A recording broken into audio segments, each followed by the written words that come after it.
इसी बीच middle east में high alert पर है अमेरिकी एयरबेस। ईरानी हमलों से निपटने के लिए अमेरिकी नेवी को अब तैयार कर दिया गया है। F-22, F-16, F-35 किसी भी वक्त उड़ान के लिए तैयार हैं।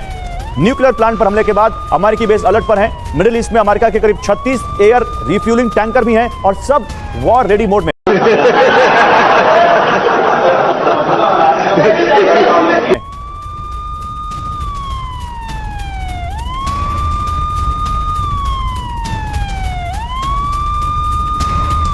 हालांकि अमेरिका का अभी गौरव ये बड़ा बयान भी सामने कितने तेजस्वी लोग हैं हमारे पास, कितने शानदार विचार रखते हैं। आ चुका है कि ईरान को अमेरिका की बात माननी चाहिए क्योंकि ट्रंप किसी भी हालात में युद्ध नहीं चाहते हैं। लेकिन आज के इस हालात में किस तरीके से हाई अलर्ट पर अमेरिकी बेसेस है उसके बारे में इंफॉर्मेशन। ईरान के न्यूक्लियर प्लांट पर हमले के बाद अलर्ट पर अमेरिकी बेस और सबसे बड़ी बात जहां अमेरिकी F-22, F-16 और F-35 लड़ाकू जेट मिडिल ईस्ट में मौजूद है। और A+B इंटू ब्रैकेट स्क्वायर करे तो रिजल्ट आता है A² + 2AB + B²। ये एक्स्ट्रा 2AB मिलता है कि नहीं मिलता है? तुम्हारी कमेंट्री बंद कर दो, बैठ जाओ नीचे। मौजूद है गौरव।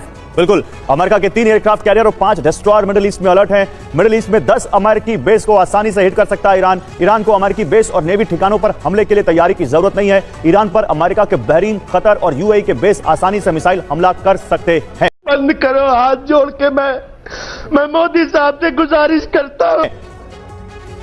और ईरान से बड़ी खबर, ईरान के याज में हुए हमले की एक और तस्वीर सामने आई। हमले के बाद तेज धमाके हुए हैं ईरान के याज में। ये ईरान के याज की एक और खबर हम आपको दिखा रहे हैं। तस्वीर देखिए जहां पर इजरायली हमले के बाद धमाके हुए हैं। तेज धमाकों से दहल गया आसपास का इलाका। मजा नहीं आ रहा है। और तेल अवीव में थैंक यू ट्रंप के पोस्टर लगे हैं। ये इस वक्त की एक और बड़ी खबर है। ईरान पर हमले के बाद धन्यवाद दिया गया है। ये देखिए तस्वीरें सामने आ चुकी हैं। हालांकि आज ट्रंप के सामने आने के बाद जिस तरीके से उन्होंने नेतन्याहू का शुक्रिया अदा किया था उसके बाद ये मैं जानता हूं आपको कितनी दिक्कतें आई है। तस्वीरें अब सामने आई हैं जहां तेल अवीव में थैंक यू ट्रंप के पोस्टर लगे हैं। आप समझिए किस तरीके से हालात के बीच ईरान का स्ट्रेटेजिकल पार्टनर होते हुए अमेरिका, जिसने अब सीधे ईरान को टारगेट किया है, एटॉमिक साइट्स को निशाना बनाया गया है। नेतन्याहू ने सुबह धन्यवाद दिया था और इस बीच ये एक और तस्वीर, क्योंकि ट्रंप का भी बयान। वाह क्या सीन है,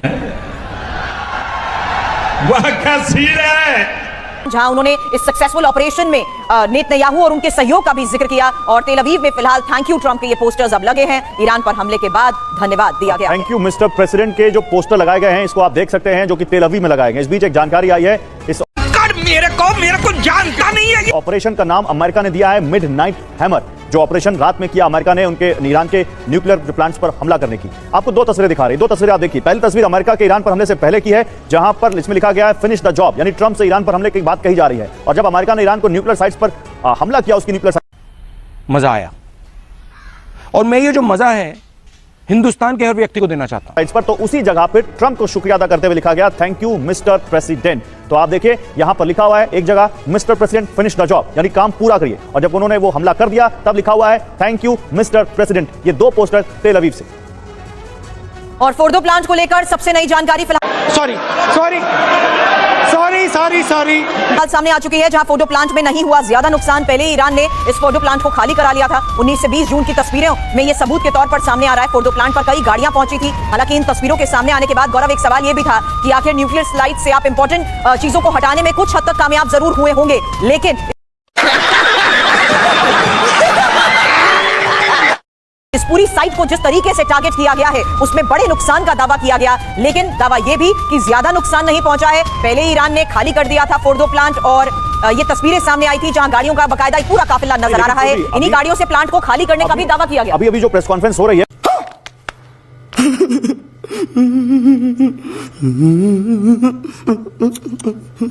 उस प्रेस कॉन्फ्रेंस में कहा गया है कि 14 GBU-57 बॉम्ब इस्तेमाल किए गए। 14 बॉम्ब, जो अपने आप में बहुत ज्यादा है। अगर 14 बॉम्ब गिराए गए हैं तो अब ये कौन असेस करेगा कि इन बॉम्ब से कितना नुकसान हुआ।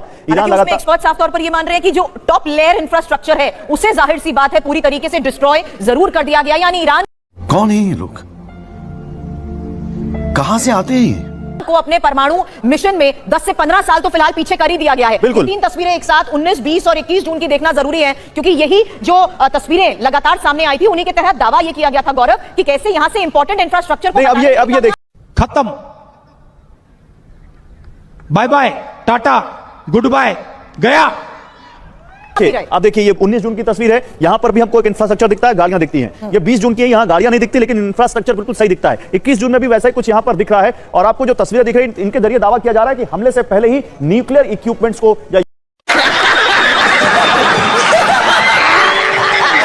यूरेनियम को वहां से हटा दिया गया कई गाड़ियों की मदद से और प्लांट का एंट्री और एग्जिट गेट ब्लॉक कर दिया गया था। क्योंकि ये 19 जून, 20 जून और 21 जून की तस्वीरों में अगर आप 19 जून की तस्वीर को हटा दें तो 20 और 21 जून की तस्वीर में कोई ज्यादा मजा आया और मैं ये जो मजा है हिंदुस्तान के हर व्यक्ति को देना चाहता हूं। यहां दिखता नहीं है सुरभि। लेकिन किस हद तक, क्या वाकई कुछ घंटों में इसे हटाना संभव है? हाँ। ये एक और सबसे बड़ा सवाल एनालिसिस की तरफ से भी उठाया जा रहा है क्योंकि अमेरिका बड़े दावे कर रहा है। न्यूक्लियर साइट को टारगेट करने का जो ऑपरेशन था उसमें वो सफल रहा।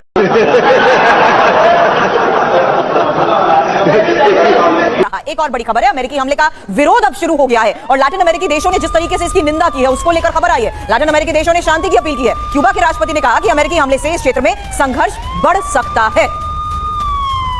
बंद करो, हाथ जोड़ के मैं मोदी साहब से गुजारिश करता हूं।